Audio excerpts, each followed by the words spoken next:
অঙ্ক কতটা সহজভাবে করা যায় দেখো।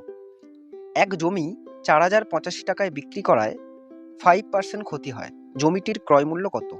ধরছি জমিটির ক্রয় মূল্য এক্স টাকা। ১০০ টাকার জমি ৫ টাকা ক্ষতি করে ৯৫ টাকায় বিক্রি করেছে এবং সেই বিক্রিত মূল্য প্রশ্ন অনুযায়ী ৪,০৮৫ টাকা। সেটা ইকুয়াল করে ৪,০৮৫ টাকা লিখে দিলাম। এবার কাটাকুটি করো। 95কে ৪,০৮৫ দিয়ে কাটলে ৪৩ হয়। তাহলে ১০০টা ভাগ আছে, ওপারে গিয়ে গুণ হয়ে যাবে। এক্স ইকুয়াল টু কত হবে? 4, 3 আর ১০০ গুণ হয়ে দুটো জিরো। তাহলে জমিটির ক্রয় মূল্য ৪,৩০০ টাকা হয়ে গেল। একটু অন্য মেথডে করলে দেখা যাক কেমন ভাবে করা যায়। 5% মানে কত? 5/100 মানে হচ্ছে 1/20।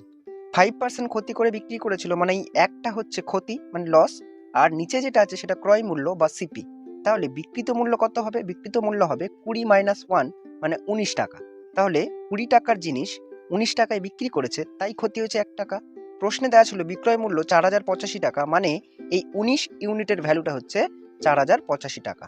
তাহলে 1 ইউনিট কত হবে? 1 ইউনিট এটা যদি কাটো, এটা হবে 215, মানে 1 ইউনিট হচ্ছে 215।